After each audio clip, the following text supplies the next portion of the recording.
Bonjour à tous, ce sont les bonheurs du mercredi. Je vous retrouve aujourd'hui pour une nouvelle vidéo. C'est une vidéo tag, c'est la première de ma chaîne et donc j'ai décidé de faire classique et de commencer par une présentation de chaîne. Voilà, donc j'ai repris des questions que j'ai pu trouver dans différentes vidéos tags que j'ai inscrites dans mon Creative Companion. Vous savez que c'est vraiment mon support pour vous faire les vidéos, pour gérer mes coloriages et tout.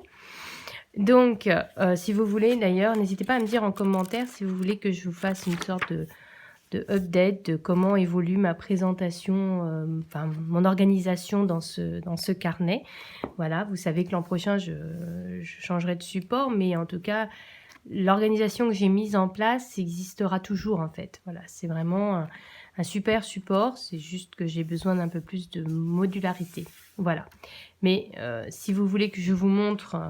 que je vous explique comment ça s'organise au fur et à mesure, comment il s'est étoffé au long des mois, n'hésitez pas à me le dire en commentaire. Ce n'est pas le propos de cette vidéo est une vidéo tag. J'ai préparé une énorme pile de livres pour pouvoir vous la faire et être le plus détaillé possible. Eh bien, on est parti. Donc, je décale pour pouvoir mettre les livres. Quand as-tu commencé à colorier? Alors, j'ai commencé à colorier... c'est dur à dire. Ma première date que j'ai toujours dit dans mes vidéos, c'est en septembre 2018, le 3 ou 4 septembre 2018, parce que j'avais vu la vidéo, en fait j'étais partie chercher des vidéos sur les Tsum Tsum, et je suis tombée sur les chaînes de Petit Quick et de Miss Shiraki, je crois, quelque chose comme ça. Je vous mettrai le lien des vidéos en barre d'infos. Et en fait, elles faisaient des coloriages mystères et elles m'ont donné trop envie. Et j'ai suivi leurs conseils concernant le matériel, c'est-à-dire que j'ai tout de suite investi dans du matériel de qualité, de même très bonne qualité, du fait que j'ai acheté une petite boîte de polychromos. J'ai acheté une boîte de 36, mais j'avais pas voulu... à l'époque, je pensais que le Disney, c'était vraiment enfantin. Et surtout, j'ai pas voulu investir cher dans le livre. J'avais déjà investi cher dans les crayons en me disant, copie, mon fils s'en servirait pour l'école, ça faisait cher, mais bon, voilà. Mais les livres, je voulais pas mettre cher, donc du coup, j'avais acheté ce petit livre-là, qui existe toujours, et qui vaut 3,95 €. J'avais acheté ce tout petit livre, et dedans, j'avais fait un coloriage. J'ai plusieurs en cours, je vous en ai parlé dans ma vidéo en cours, mon défi de l'été. Et j'avais fait celui-ci. Voilà. Alors, en fait, ce qui m'avait fait choisir celui-ci, c'est les couleurs, en fait. C'est toujours le problème des mystères, c'est qu'il y a une grande variété de couleurs. Et la boîte de 36 polychromos n'est pas super bien conçue en termes de répartition de couleurs. J'avais dû acheter quelques crayons à l'unité dès le début. Ne serait-ce que, par exemple, il n'y a pas les teintes de peau dans la boîte de 36, donc on est tout de suite obligé d'acheter les teintes de peau si on veut faire autre chose. Et du coup, j'avais fait celui-ci. Alors, vous voyez, c'est une horreur. Franchement, il y avait des erreurs dans ce colo, donc j'avais été un petit peu dégoûtée. Voilà, le résultat est loin d'être extraordinaire, mais en tout cas, j'ai bien aimé le concept. Et du coup, très vite, j'en ai racheté un deuxième comme ça, et puis finalement, les Disney, ils étaient là à occuper tout le rayon et ils m'ont fait envie. Et j'ai donc commencé par acheter des grands livres de coloriage mystère hors Disney. Et très très vite, genre un mois après, j'ai craqué sur les livres de coloriage mystère en Disney. Et puis aujourd'hui, tous les livres de coloriage mystère, ça doit faire à peu près, je sais pas, un quart de ma collection. Non, moins quand même. Un huitième, on va dire. Un huitième de ma collection, ça occupe la moitié d'une étagère. Je vais plus dans les Disney que dans les hors Disney. Et voilà, j'y vais le soir. C'est loin d'être mes livres préférés maintenant. Mais j'aime toujours colorier dedans et j'aime toujours en acheter. Le best-of me fait envie pour faire, en fait, même si on retrouve des coloriages qu'on a déjà fait, je me dis que ça peut être le livre pour faire des coloriages arrangés, mystères arrangés, ou alors pour mettre sur mon lieu de vacances. Voilà, vu que c'est un condensé de tous les livres, ça peut être pas mal quand on part en vacances d'avoir juste celui-ci. Et puis en hors Disney, je les trouve pas toujours bien, franchement. Et voilà, donc j'en ai pas. Le dernier que j'ai acheté, c'est Forêt du Monde. Et il n'y en a pas d'autres qui me font envie pour l'instant. Voilà. Donc c'est des livres dans lesquels je vais beaucoup moins souvent. Le soir, quand je suis très très fatiguée. Et encore, si j'ai déjà sélectionné les couleurs avant. Parce que sinon, ça me gave de sélectionner les couleurs. Surtout que le soir, on voit pas bien et tout. Voilà, donc c'est plus les livres dans lesquels je vais tout le temps. Mais en tout cas, ça fait partie de... C'est ce qui m'a permis de commencer, mais je pense que c'est le cas pour beaucoup de monde. J'ai également mis ce petit livre-là, parce que avant, bien avant, genre 3 ou 4 années avant, j'avais acheté ce petit livre-là. J'avais fait ce petit colo. On avait commencé de 3. C'était plus pour occuper mon fils dans le train. Et puis finalement, j'en ai fait aussi. Vous voyez, ça c'était mon fils qui avait fait. Et puis, voilà, ça c'était mon fils aussi, je crois. Voilà, c'était plus histoire de s'occuper dans le train. Donc j'avais déjà ce livre, mais je n'avais... voilà, la passion du coloriage était loin d'être née au moment où j'avais acheté ce petit livre, mais techniquement, je l'ai acheté avant. Question 2. J'ai mis beaucoup de temps pour cette première question. Combien de temps consacres-tu au coloriage chaque jour? Alors ça dépend. Quand je travaille pas, comme le week-end ou pendant les vacances, en général, j'ai toujours quand même, je suis prof, donc j'ai toujours des choses à faire le matin, sans parler d'entretien de la maison, etc. Donc en général, je fais tout ça le matin et l'après-midi, je colorie. Voilà. Je colorie à partir de 2-3 heures de l'après-midi et jusqu'au soir. Quand je travaille, c'est une autre paire de manches, selon l'heure où je rentre, selon le travail qui me reste à faire à la maison, soit j'arrive à colorier avant, c'est mon chien qui est mon repère, avant la promenade du chien. À ce moment-là, je fais des coloriages classiques et au moment où je sors mon chien, je range tout. Et après le dîner, vraiment quand tout est rangé, et ben le temps de la fin du film ou de la fin de la série, à ce moment-là, là je prends un livre de coloriage mystère et je colorie dedans. En général, c'est comme ça que ça se répartit.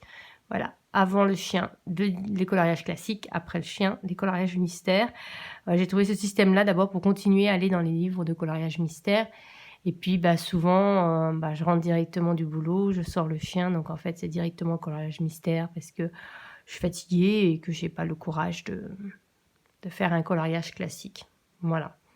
Donc en général, ça se répartit comme ça. Et donc quand je travaille, ça peut aller de rien du tout à une demi-heure, 3/4 d'heure, selon le temps qu'on a mis pour dîner et le temps qui reste du film. Voilà. Souvent, c'est comme ça. Et puis quand je travaille pas, du coup là, c'est vraiment tout l'après-midi. Donc c'est 3 à 4 heures d'affilée. Quel est ton livre de coloriage préféré? Alors... je ne sais plus pourquoi j'ai sorti ce livre-là, mais je l'ai sorti. Alors, mon préféré, vous le savez, pour si vous avez vu ma vidéo et s'il ne devait en rester qu'un, c'est le Daydreams. Voilà, donc dedans, j'en ai fait plusieurs. À l'origine, Anna Carlson, je n'aimais pas du tout. Et puis maintenant, je suis super fan, j'ai tous ses livres. J'ai créé un groupe. Voilà, donc mon premier colo dans le Anna Carlson, dans tous les Anna Carlson et dans celui-ci en particulier, c'est ce coloriage-là que j'ai fait avec les Posca Pencil et que j'adore. Voilà, même encore maintenant, je l'ai fait il y a 1 an et je le trouve toujours aussi beau. Voilà. Ah si, je sais pourquoi c'était pour la question d'avant. C'est pas grave, du coup. Quel est... du coup, je monte comme ça. Hop, je le reprends en fait. Je vous le montre rapidement. Et donc en mystère, en fait, c'était pour la question d'avant, pour vous dire que je faisais des mystères, etc. Mais mon livre de coloriage mystère préféré, ça reste le Trompe-l'œil tome 1. Voilà, c'est vraiment... D'abord, c'est un cadeau de mon fils pour mon anniversaire. Et c'est vraiment ça qui m'a fait basculer dans le coloriage. Vraiment, à fond. Voilà, donc vous voyez mes débuts. Ça passe vachement, c'est au Polychromos. Il y a des marques, enfin voilà, c'est mes premiers colos. Il y a un petit 4e là. Oui, le petit dernier que j'ai fait, que je vous ai montré la semaine dernière. Voilà, donc vous voyez, il y a quand même du mieux. Hein. Voilà, donc c'était pour vous dire que le soir, je coloriais dans les mystères, mais c'est aussi mon livre de coloriage mystère préféré. Mais mon livre de coloriage mystère, mon livre de coloriage tout court, entre tous, s'il devait en rester qu'un, c'est vraiment le Daydreams. Quel est le livre que tu aimes le moins? Alors, celui que j'aime le moins, c'est le Escape to Shakespeare's World. Je m'explique. J'avais d'abord acheté le Escape to Christmas Pass. C'est une collection de 4 livres. Je sais pas pourquoi l'édition française de ce livre-là est 10 fois plus grande, mais enfin c'est pas grave. Et celui-là, je l'adore. Voilà, d'abord c'est le conte de Dickens. Je suis une super fan du conte avec Scrooge et tout. Et du coup, j'avais vraiment adoré colorier dans ce livre. Et bah du coup, j'ai tellement bien aimé que j'ai acheté un autre qui était en promotion, enfin un peu moins cher. C'était le Escape to Oz, que j'ai vraiment bien aimé aussi, même si j'ai pas encore colorié dedans. Mais voilà, on retrouve bien le conte du magicien d'Oz. Et donc, dans la foulée, j'avais feuilleté le Alice, même si je l'avais pas encore acheté à l'époque, mais je l'aimais bien, j'avais pu le voir. Je l'aimais bien. Alors c'est vrai que l'illustration est un peu plus grande. Mais c'est vrai que j'aime... Franchement, je me tâte à le garder parce que dans ma bibliothèque, voilà, quand je les mets côte à côte, il est vraiment beaucoup plus grand. Je sais pas pourquoi ils l'ont fait si grand. Mais ce qui me fait le garder, c'est que j'aime beaucoup... Bon, ça c'est le coloriage que j'ai fait il y a pas longtemps. Mais j'aime bien le premier coloriage que j'ai fait. Puis je me dis, du coup, ce sera un achat. C'est purement esthétique. Voilà, j'aime beaucoup ce coloriage-là que j'ai fait avec les Light Fast. Du coup, je me dis que ce sera un achat purement esthétique de le racheter. Et donc, dans la foulée, j'ai commandé le dernier de la collection. Sauf que lui, j'accroche pas du tout. J'ai essayé, vous avez vu, j'ai mis des post-it et tout. Mais j'arrive pas à me... Je trouve les colos déjà beaucoup plus complexes. Et puis, beaucoup plus chargés. Et, vous voyez, par exemple, cette double page. Et j'arrive pas à me projeter dedans, alors que j'adorais le concept, le fait de faire un livre de coloriage sur un auteur. J'aurais adoré, par exemple, sur Jane Austen. Mais voilà, du coup, j'arrive pas à me projeter dedans. Voilà, donc c'est celui que j'aime le moins. Ensuite, quel est ton colo le plus réussi? Vous vous diriez que c'est un Anna Carlson, n'est-ce pas? Pas du tout, c'est dans le Emily Liljeberg.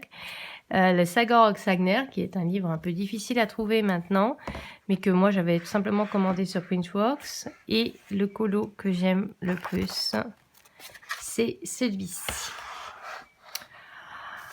Tout simplement, je l'ai fait au Derwent Drawing, qui est une gamme de crayons pas facile à utiliser, mais qui fait des rendus absolument superbes. J'ai encore fait un colo dans pas longtemps que je vais vous montrer d'ailleurs un peu plus tard.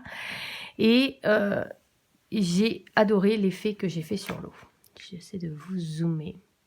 Avec 2 crayons, plus le blanc. Et de toute façon, c'est une gamme, il y a 24 crayons et même mon dragon, tout ça. C'est vraiment un colo que j'adore. Et c'est vraiment là, avec ce travail sur l'eau, que je me suis rendu compte qu'on n'avait pas forcément besoin de 300 crayons, mais que vraiment, on pouvait, ne serait-ce qu'avec 2 crayons, faire des effets de fou. Et je trouve que j'ai bien réussi à recréer cet effet de l'eau qui bouge. Et même si, voilà, c'est loin d'être parfait. Mais c'est vraiment avec ce colo que j'ai compris tout ce qu'on pouvait faire avec des crayons, en fait. Et comment travailler les crayons. Vous voyez, par exemple, le dégradé. Voilà, donc c'est vraiment ce colo qui m'a fait basculer dans un autre monde, on va dire. Et j'aime beaucoup le rendu de ce colo, voilà. Même si c'est peut-être pas pour vous mon plus beau. Moi, c'est celui dont je suis le plus fière. Voilà. En parallèle, quel est le colo que tu aimes le plus rater? Vous êtes prêts? C'est une horreur, hein, je vous préviens. C'est dans ces livres-là. Et j'en ai un autre aussi, mais il est dans la maison chez mes parents. À chaque fois que j'ai fait un coloriage dans ces petits livres-là, c'est pour ça que j'ai arrêté d'en acheter. Ça a été une catastrophe. Alors, j'aime beaucoup ces livres-là parce que, en termes de mystère, ce sont des scènes, vraiment. Vous voyez? C'est une scène. C'est pas comme dans les autres livres de coloriage mystère où c'est des portraits ou des poses. Là, ce sont vraiment des scènes du film. Il y a de l'action. Voilà. Et je trouve que j'adorerais un livre de coloriage mystère avec des scènes comme ça. Et un vrai, je veux dire, hein, les grands. Du coup, j'avais acheté celui-ci. Sauf que la moindre erreur ne pardonne pas. J'avais eu l'idée de le faire au feutre. Vous savez à quel point je déteste faire les mystères au feutre. Et vous allez tout de suite comprendre pourquoi. J'ai pas fini. On est d'accord, j'ai pas fini. Je vais encore essayer de travailler pour essayer de le rattraper. Parce que c'est une horreur. On est prêt? On ouvre. Ah là là, mais qu'est-ce qu'il est moche. Alors... Par où commencer dans cette mocheté? Alors, d'abord j'ai fait le ciel que d'un seul dans un sens, je vais essayer de le faire dans l'autre sens. Vous savez que c'est ma technique pour les pixels, je me dis que ça peut arranger le ciel. J'ai fait une erreur, quand j'ai colorié les chats. Du coup, j'ai repassé du Posca dessus, Posca qui a coulé, qui a bavé, qui a fait des pâtés. Du coup, je me dis, j'avais fait ça, j'étais donc obligée de faire elle, mais il y a des traces, on voit les traits, des numéros, mais en même temps, il y a des endroits où on les voit pas. Voilà. Il est horrible ce colo, franchement, c'est une monstruosité. Mais je vais quand même aller au bout. Ça fait partie des encours que je dois finir. Voilà, et qu'est-ce qu'il est moche. Voilà, c'est vraiment mon plus raté. Et mon autre plus raté que j'ai pas là, c'est un peu le même principe. C'était un livre comme ça, des ateliers coloriage, je crois que c'était les princesses, tout ça, et c'était réponse. Et en fait, il s'était trompé en bas dans les couleurs. Et quand j'avais fait le colo, ça faisait un truc, mais trop immonde. Et du coup, j'avais beau essayer de rattraper, de mettre du Posca, machin. C'était horrible. Voilà, à chaque fois que j'ai fait des colos dans ces livres-là, c'était horrible. Et pourtant, c'est dommage, ça pourrait être super sympa. Parce que je vous dis, vraiment, les illustrations, elles sont top. C'est juste le rendu. Alors, voilà. C'est dommage, franchement. Bon, j'ai vraiment pas de chance. Je fais pas assez attention, c'est possible aussi. Mais en tout cas, du coup, c'est mon plus raté. Quel est le colo que tu es en train de faire? Alors, techniquement, je n'ai pas, à part mes encours pour mon défi en cours, je n'ai pas de colo hors le défi en cours. Par contre, j'en ai terminé un il n'y a pas longtemps et je me suis dit que j'allais vous le montrer en exclusivité avant la vidéo coloriage terminée dans cette vidéo, et c'est celui-ci. J'en suis trop fière, je l'adore. Derwent Drawing. Décidément, hein, quand on fait un colo avec ces crayons-là, ça fait toujours un résultat top. Hein. Donc, uniquement du Derwent Drawing. Le fond, lui par contre, c'est du crayon pastel. Les crayons de chez Faber-Castell, les Pastel Pit. Et 2 couleurs seulement pour faire ressortir. Et j'adore ce colo. Et quand on sait que dans la gamme, il n'y a que 24 crayons. Vous voyez qu'on n'a pas besoin d'avoir 3000 crayons. Alors, le défaut de cette gamme, c'est quand même elle est un peu limitée. Donc, on ne peut pas faire tous les colos. Mais dès que ça a trait à la nature, tout ça, on peut vraiment faire des trucs mais topissimes. Et je suis trop fière de ce colo. Voilà, donc je vous le montre en exclusivité dans cette vidéo. Voilà, je ne l'ai même pas publié. J'ai mis un peu de stylo gel Coloria pour faire la clé, les yeux, puis des petits points sur les papillons. Voilà. Voilà, donc c'est le colo que j'ai fini là, hier. Quels sont tes futurs achats? Vous allez vous dire, avec tous les livres qu'elle n'a pas besoin d'achat. Alors concrètement, j'attends une livraison. J'ai commandé des Distress Ink et 1 ou 2 stickers chez Craftelier parce que c'est là qu'ils sont le moins chers. Donc j'ai acheté des stickers qui me manquaient, il m'en manquait que 2, et puis j'ai acheté des Distress Ink parce que je me suis commandé un happy planner, donc du coup voilà, en même temps j'ai mis ce matériel là. Ensuite, en termes de livres, il y a bientôt la ronde des anniversaires, donc j'essaie de me restreindre. Celui que j'ai vraiment envie là de m'acheter, c'est le Drum Race de Maria Troll. C'est un livre qui m'a toujours beaucoup tenté, et puis là, ça y est, j'étais décidée, et bien entendu, il n'est plus disponible. Il sera disponible qu'à la fin de l'été. Voilà, c'est tout. Sinon, dans les livres, il y a plusieurs livres qui me tentent, mais je les garde pour la ronde des anniversaires. Et puis, vous savez qu'il faut donner une liste de 5 livres à sa binôme, et puis elle pioche dedans. Donc voilà, du coup, je me les garde. Il y a l'agenda. L'agenda, vu que j'ai déjà l'agenda 2018, 2019, 2020, qu'il soit bien ou pas, j'achèterai l'agenda 2021. Et en plus, les premières images qu'on a pu avoir de Bruno Art Gallery montrent un agenda topissime. Donc l'agenda, c'est sûr. Après, dans les sorties qu'il y a eu, il y a le Summertime qui me plaît bien. Il y a le best-of que je vous disais tout à l'heure. Après, il y a d'autres mystères qui vont sortir. Apparemment, c'est ce qu'a dit Bruno dans sa dernière vidéo. Je vous la mettrai en barre d'infos si vous voulez. Où il présente toutes les sorties. Donc ça peut être intéressant. Je vous dis après, les sorties très attendues. Il y aura le Luna de Maria Troll qui va sortir. Il va y avoir le prochain Clara Markova. Voilà, concrètement, ce sont les grosses sorties les grosses sorties à venir, en fait. Donc ça, c'est sûr que je vais me les prendre. Mais là, je vous dis, comme livre que je guette avec impatience, le fait qu'il retourne sur Amazon, c'est vraiment le Drum Race de Maria Troll qui me fait très très envie. Alors peut-être que l'un ou l'une d'entre vous l'aurait et ne veut plus l'avoir et voudrait me le revendre. Voilà, je regarde aussi sur Vinted, mais c'est vraiment celui-là, surtout que j'ai vu la vidéo des Passions de Muriel dessus. Et je trouve que les colos sont vraiment différents de ces autres livres et ça, c'est un livre qui m'attire. Voilà. Donc mon prochain gros achat, c'est ça. Après, en matériel, j'ai tout. Parce que j'ai tout ce qui existe à peu près. La seule chose qui me ferait craquer vraiment, c'est les Posca Pencil s'ils étaient fait la gamme. Mais je suis pas sûre que ce soit d'actualité. Après, vous allez voir que j'ai fait des craquages là ces derniers jours. Donc c'est pour ça que je vous dis que j'ai tout. C'est vraiment... Donc la seule chose qui me manque, c'est les Posca Pencil. Donc vous allez voir, il y a des hauls et tout. Ça va arriver, ça va arriver. Je continue. Quel est ton prochain colo? Donc, mon prochain colo. Je l'ai réparti de deux manières. Il y a le colo que je dois faire hors mes encours. Hein, j'ai des duos. Hein, rassurez-vous, je ne vous oublie pas, les filles. Même s'il y en a une que j'avais oubliée. Heureusement qu'elle m'a envoyé un petit message hier. Là, sinon, j'ai un duo avec ma binôme de la ronde des anniversaires. Donc, on a décidé de faire ce coloriage-là. Donc, je sais ce que je veux faire. Donc, je vais le commencer là, parce que avant que j'oublie et que je perde l'inspiration. Voilà, j'ai trouvé ça sympa de faire un duo avec elle. L'idée, c'est d'apprendre à se connaître. C'est ça le but de la ronde, et de se faire des colocopines dont on est plus proche que d'autres. Ça paraît logique. Et donc, tout de suite, ça m'a paru une évidence de lui proposer de faire un duo. Et à chaque fois, voilà, j'essaie vraiment d'apprendre à la connaître. Et je trouve que quand on fait le même coloriage, on apprend les techniques, on voit quel matériel utilise la personne. Par exemple, j'ai fait un duo il y a très peu de temps sur le clochette et j'ai vraiment été bluffée. Et voilà, et du coup, elle m'a expliqué comment elle avait fait. Je dis, mais ouais, le colo, il est trop beau, quoi. Donc, on apprend plus en étant en duo. Et donc, du coup, on a ce duo-là en cours, sur lequel je vais me pencher. Et après, sinon, mes prochains colos, ceux que j'aurais vraiment envie de me lancer, c'est ces 3 livres-là.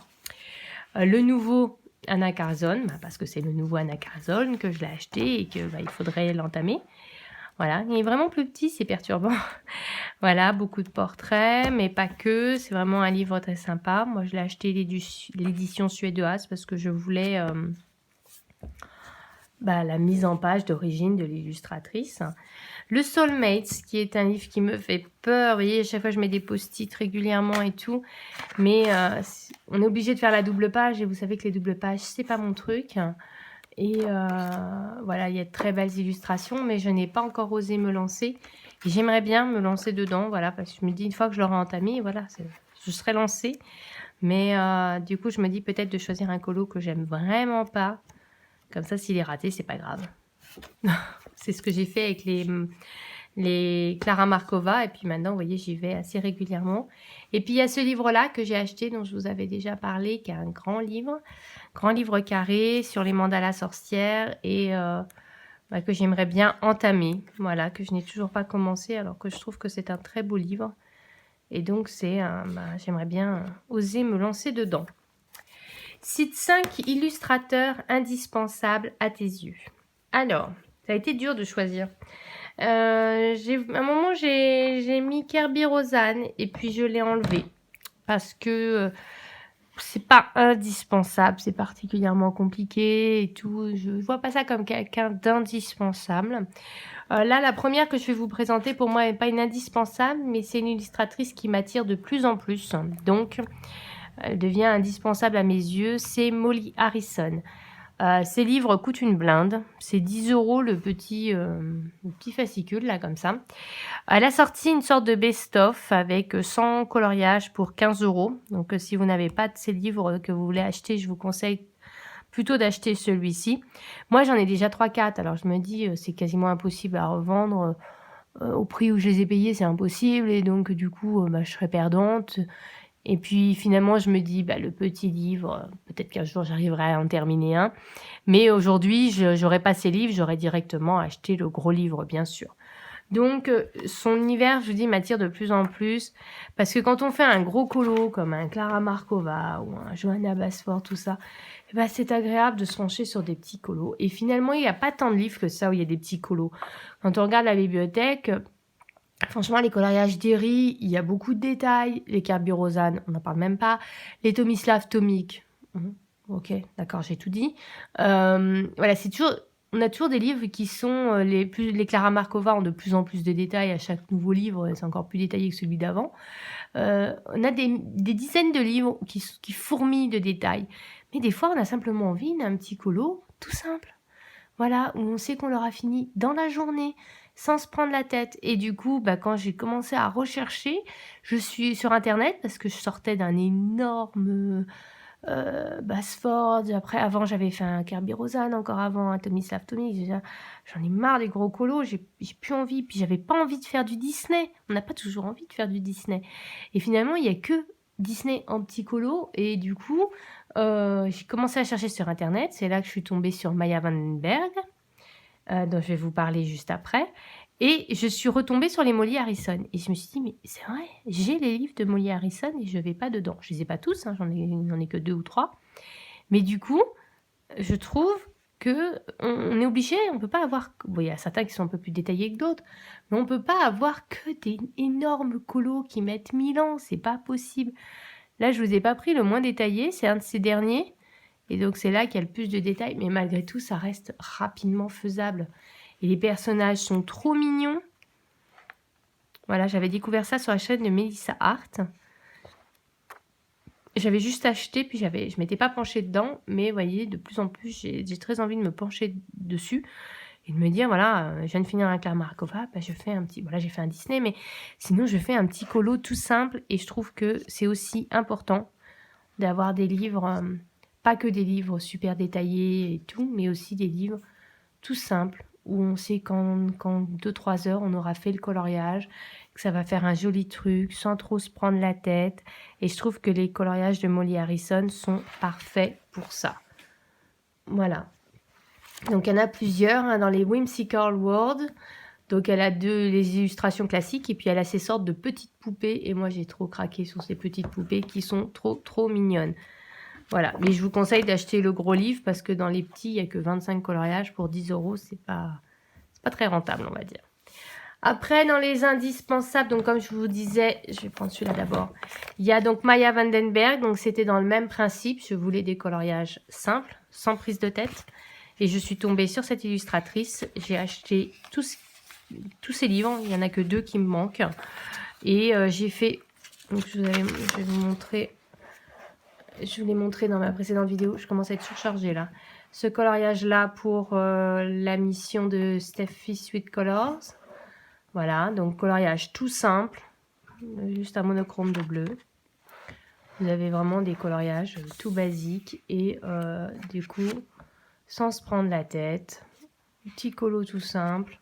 Et c'est exactement ce que je cherche en ce moment. Parce que même si j'ai encore acheté un livre très détaillé il y a très peu de temps, on n'a pas toujours envie de ça. Et des fois, un petit colo tout simple. Mais il y a aussi des plus compliqués, vous voyez. Mais en général, c'est quand même des coloriages tout simples. Où dans la journée, on peut l'avoir fini. Et c'est aussi agréable d'avoir ce genre de livre. Donc pour moi, ça devient indispensable. Parce que les gros livres, c'est bien. Mais des fois, on a quand même besoin de souffler entre 2 colos. Après, bien entendu... Clara Markova, on ne peut pas l'éluder. Là, on passe dans les coloriages compliqués, donc c'est ce que je vous disais, ça, on en a des dizaines. Voilà, avec plein de détails. Et encore, hein, son nouveau livre, c'est encore pire, et je pense que le prochain, plus ça va, plus il rajoute des détails. C'est pour ça que je vais souvent dans le Magical Delight, qui est plus... D'ailleurs, je ne suis jamais allée dans ses autres livres, je les aime, mais je ne suis jamais coloriée dedans. Parce que pour moi, c'est un peu trop chargé pour l'instant. Je ne ressens pas l'envie de me lancer dans des coloriages très compliqués. Voilà, sans parler des doubles pages. Mais ces illustrations, elles ont un style, elles ont son style. On les reconnaît tout de suite quand on voit une image de Clara Markova. Elles ont leur style. Elle a un style, elle a une patte. Et tous ces dessins sont vraiment très jolis. Ces livres sont très beaux, sur du très bon papier. Voilà, donc ça fait partie des livres à avoir, des indispensables à avoir et à colorier dedans. Tous les matériaux passent dessus, tous les crayons passent dessus.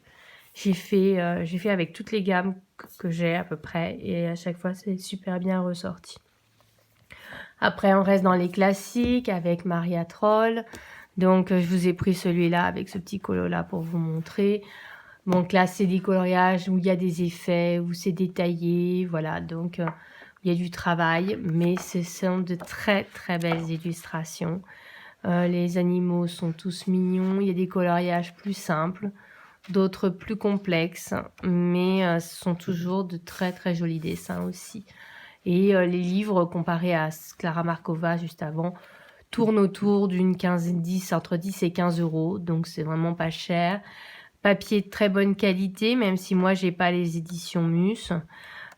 Très bonne qualité du papier. Pareil, on peut utiliser tous les matériaux sans souci. Voilà, et on les trouve très facilement sur Amazon. Et pareil, bah là, vous en doutez, hein, Anna Carzone, hein, d'accord. J'ai un groupe sur elle, donc c'est que vraiment je l'aime. Voilà, donc quand on pense qu'à l'origine c'était vraiment une illustratrice que je détestais, et puis le Daydreams m'a fait changer d'avis à force.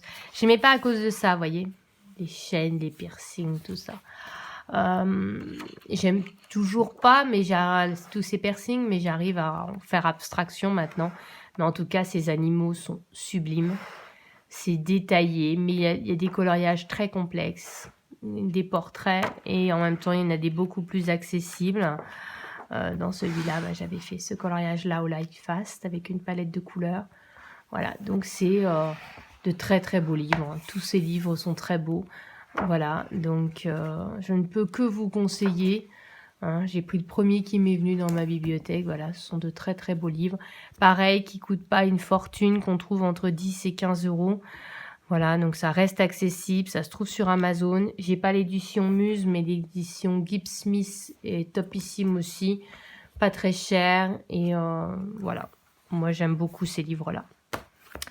Ensuite, dernière question. Elle a été longue à cette vidéo. Hein. Dernière question. Quel est le matériel indispensable à tes yeux? Alors, le matériel indispensable à mes yeux, c'est tout d'abord des crayons. On peut difficilement faire un coloriage sans crayon. J'essaie d'attraper là, hein. Ça se voit pas, mais si vous en avez un gros badaboum, c'est que j'ai raté. Ce sont des crayons. J'ai longtemps hésité sur la gamme que j'allais vous présenter. Donc là, ils sont dans une trousse, mais concrètement, la trousse n'est pas indispensable vu que les crayons sont vendus en boîte. On pourrait très bien s'en passer. Moi, je trouve ça plus pratique, surtout pour les ranger. Puis même l'utilisation, ça prend moins de place sur la table. Et puis, j'aime bien ces trousses-là. Et donc, le matériel indispensable, c'est une bonne gamme de crayons. J'ai longtemps hésité sur la gamme que je allais vous montrer. Et puis finalement, j'ai décidé de vous montrer les Polychromos. Pourquoi cette gamme-là? D'abord, ça a été mes tout premiers crayons. Ce sont des crayons où vous pouvez faire beaucoup d'effets dessus. C'est-à-dire les dégradés se font facilement, quel que soit le livre. Je ne connais pas un livre où les polychromos ne vont pas dedans. Ce qui n'est pas le cas des prismas. Les prismas dans les livres Disney, ça fait des trucs tout pâteux, tout moches. Enfin, je déteste colorier au prisma dans les livres Disney. J'ai essayé plusieurs fois. Et c'est ce qui a fait que j'ai détesté les prismas d'abord. C'est parce que je les avais utilisés dans les Disney. C'est horrible. Voilà. Autant les prismas dans les Anna Carzone, c'est topissime. Autant dans les Disney, c'est horrible. Tandis que les polychromos, ça va dans tout. Tous les livres sans exception. Ils sont aussi... Ils glissent bien et en même temps, ils sont pas trop gras.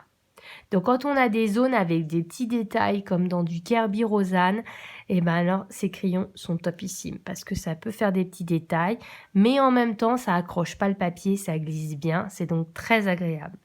C'est quand même une gamme qui a 120 teintes et où il est très très facile de faire des portraits parce que la trousse est à l'envers, c'est pour ça que je ne retrouve pas. Il vous suffit, on peut faire des effets très travaillés de portrait, on est d'accord, mais avec le 132 et le 189, vous faites tous les portraits. Franchement, sans vous prendre la tête. Vous avez besoin que de ces deux crayons pour faire de super visages. Donc c'est quand même, quand on ne sait pas faire, c'est quand même super pratique d'avoir ces 2 crayons pour pouvoir faire les visages. C'est assez simple du coup. C'est une gamme, donc je disais qu'il y a 120 crayons, donc qui est assez étendue. On manque de rien. Il y a beaucoup de jaune. Il y a, vous voyez là vous pouvez bien voir. Je vais vous la mettre à l'endroit, ce sera plus simple.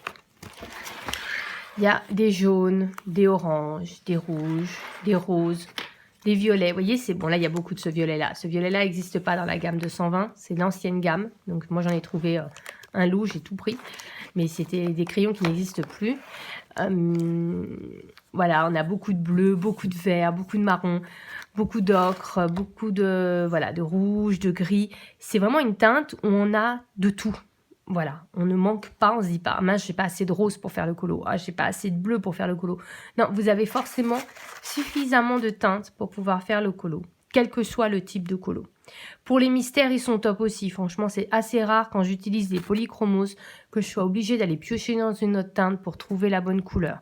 En général, je trouve toutes les couleurs que je veux avec les polychromos. Et ils ont quand même, pour moi, c'est l'avantage topissime, c'est quand vous arrivez en bout de crayon, comme par exemple, vous voyez le 189 là, qui arrive au bout de sa vie, parce qu'au début, je l'ai taillé avec des crayons, taille crayon normaux. Et puis en fait, c'est l'indispensable juste après, dont je vais vous parler. Vous arrivez au bout du crayon, et ben c'est pas grave. Vous allez à Cultura, vous allez à Rougier et Play, vous allez au Géant des Beaux-Arts, vous allez n'importe où. On trouve toujours les crayons à l'unité dans cette gamme-là. Elle est dans tous les magasins. Et pour ça, du coup, c'est assez cool parce que la gamme ne s'épuise jamais. C'est pas comme les Prisma où quand vous arrivez au bout du crayon, j'ai le blanc là qui arrive au bout, c'est fini, c'est dommage, merci. Vous êtes obligé de recommander la grande boîte parce qu'à l'unité, ça coûte juste une blinde. Là, ça coûte 1 €, 1,80 € de racheter un crayon. Donc, quand vous manquez de crayon, vous rachetez juste. Et là, j'en ai racheté quelques-uns là qui commencent à arriver au bout. Et à chaque fois que j'y vais, j'en rachète 1 ou 2, comme ça, je suis tranquille. Et je sais que ma gamme ne s'épuisera jamais. Donc, c'est quand même the avantage pour moi. Voilà. C'est une gamme chère. C'est vrai, il faut guetter. Moi, je suis tombée au bon moment sur Amazon. Il faut le mettre dans son panier et puis guetter. Il y a toujours un moment où il y a le prix. Amazon, c'est la bourse. Hein. Il y a le prix qui baisse et puis il faut jeter dessus quand elle n'est pas trop chère. Moi, j'avais eu de la chance. J'étais tombée à un moment où elle n'était pas trop chère, mais je l'avais guettée pendant 2-3 mois. Et c'est vraiment une gamme, pour moi, c'est l'indispensable parce qu'elle va avec tout. Les mystères, les hors-mystères. Elle s'étoffe. Elle ne se vide jamais. Elle va sur tous les papiers. Et puis, ce sont de très, très bons crayons. Voilà, on peut faire des dégradés très facilement, comme on peut faire un aplat, appuyer à fond et faire un aplat. Dans les mystères, ça glisse tout seul. Dans le papier des mystères, c'est juste topissime. C'est vraiment les meilleurs crayons pour les mystères. Voilà, donc franchement, pour moi, l'indispensable en crayon, c'est cela. Après, deuxième indispensable, c'est un bon taille-crayon. Et le bon taille-crayon, c'est le DAL 133. J'ai d'abord acheté le crayon taille-crayon Faber-Castell. Ça me les a usés, comme vous avez pu voir, là, en un rien de temps. Après, j'ai investi dans le Tigal, mais c'est galère, il faut le vider tout le temps. Et puis, à un moment où ça taille plus très bien. Ça, c'est top. Ça vaut une dizaine d'euros. Pareil, il faut guetter. Il y a des moments où ça monte jusqu'à 20 €. Et puis, il faut guetter. Moi, j'ai mis les 3. Ils sont en permanence dans ma wishlist. Moi, je la regarde tous les matins. Et puis, de temps en temps, il y en a un qui passe à moins de 10 €, ou 9 € ou 10 €. Et là, il faut l'acheter. Moi, j'en ai un d'avance comme ça. Comme ça, parce qu'il y en a un qui a rendu l'âme. Donc, j'en avais un d'avance. Comme ça, voilà. Ça se nettoie. Vous voyez, vous pouvez enlever. Donc, ça se nettoie, ça s'enlève. Je ne vais pas trop vider parce que sinon, tout va tomber. Vous pouvez nettoyer donc la partie qui se taille. Ça n'a pas besoin d'être vidé tous les jours. Donc, c'est vraiment de super crayons. Et après, je les offrais avec la gomme. Moi, j'aime beaucoup celle-ci qui permet d'aller dans les petits détails, de faire les petits coins. C'est quand même assez pratique quand on déborde. J'ai une petite tendance à déborder. Et pour les fonds, je prendrai les pastels secs. Là aussi, j'ai longtemps hésité. Pastel sec, pastel à l'huile, Gelatos, Neocolor 2. Mais le plus facile d'utilisation, c'est les pastels secs. On prend un coton, du pastel, on étale tout partout. Et c'est super simple, n'importe qui peut le faire. Et par contre, ne pas oublier, pardon, je vous bouge, le fixatif. Parce que sinon, votre pastel, il va partir et il va tout tacher. Donc, un petit coup de fixatif, on laisse sécher. Et voilà, vos fonds sont faits rapidement. C'est très utile, notamment dans les mystères, où vous avez souvent le gros motif. Et tout autour, c'est un fond uni. ça évite d'user vos crayons pour rien. Parce que ça coûte une quinzaine d'euros. Et franchement, moi ça fait 2 ans que je l'ai et elle est loin d'être usée.